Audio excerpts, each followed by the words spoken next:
Hello and welcome. Before I say anything else, I should say that my laptop at long last has died. So if I sound different in this review, it's because I'm using different hardware and software.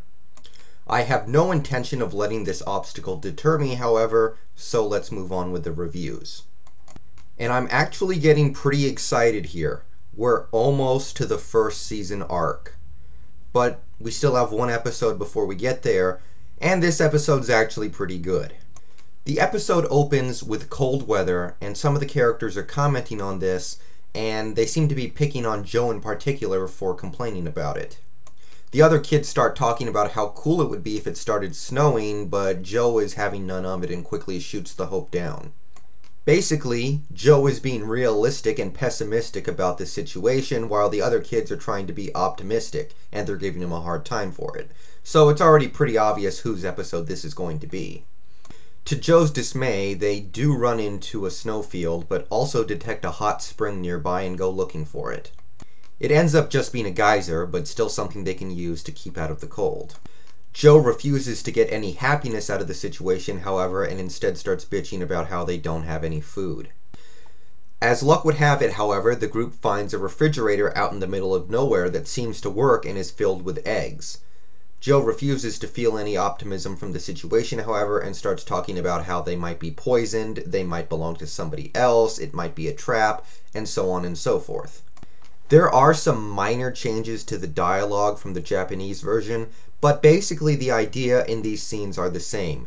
Joe feels, as the oldest kid there, he needs to be the responsible one and the one to think of all the negative things that could happen from their actions. It is true that because of these minor changes, Japanese Joe came off as more responsible, whereas American Joe comes off more as cowardly, but this was actually handled fairly well. Eventually, however, they do all start eating. The dialogue in this eating scene basically centers around the kids talking about what their favorite things to put on their eggs are.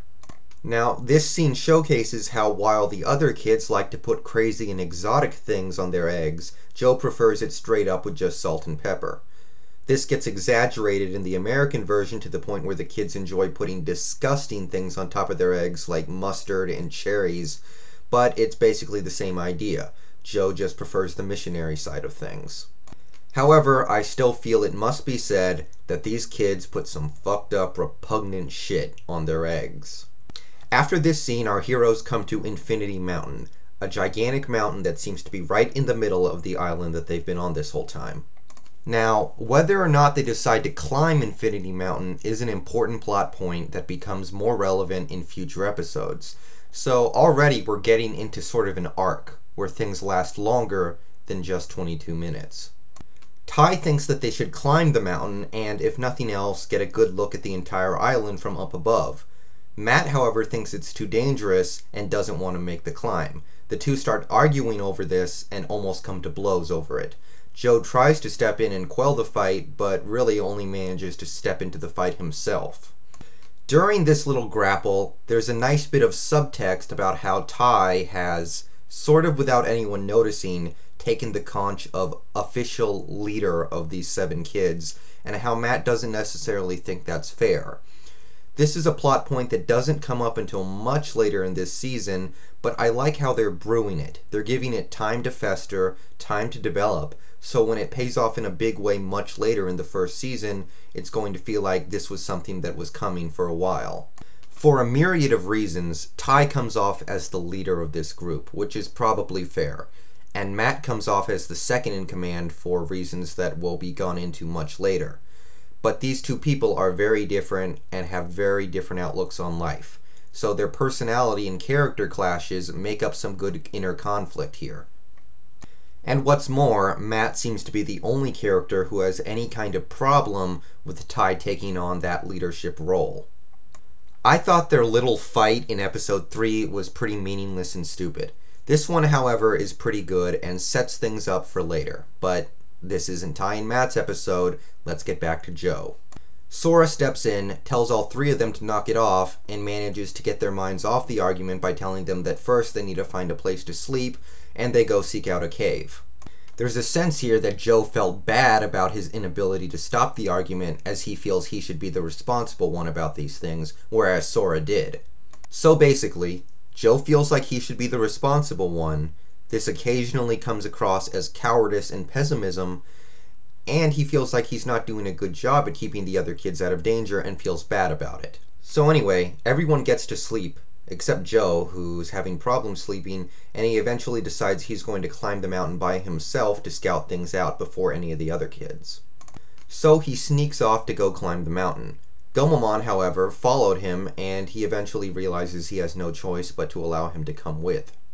I like how this was handled. In the first several episodes, Joe is portrayed as little more than a coward, and in this episode he decides to go against that by doing something drastic in the interest of keeping the other kids out of danger. So Joe finally starts to accept Gomamon as his partner when they see some black gears fly out of the side of a mountain, and they go to investigate. There they find Unimon, a winged horse, getting a drink of water.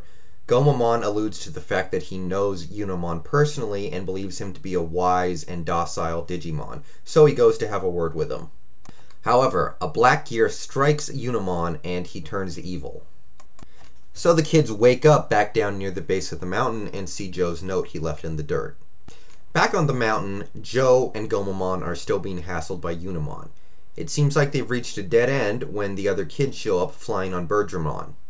We get a fight scene, and at one point Greymon says, "I'm styling, dude," which very nearly ruined the entire episode, but nevertheless, eventually Joe finds himself in danger, and Gomamon has no choice but to evolve.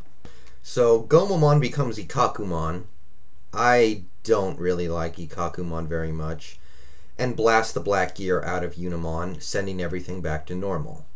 The only thing I have to say about the last few minutes of the episodes where the kids are talking is Gomamon needs to shut the hell up.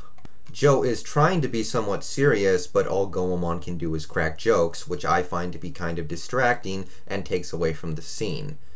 But there you go. And now things are set up for the big bad evil to finally show up. The kids now have enough power on their side to possibly stand a chance. So buckle your seatbelts, because this is actually going to be pretty fun. But all that in due time. Suffice it to say, this was one of the best episodes so far, and I would go as far as to put it in the candidacy of the best episode thus far. Thank you.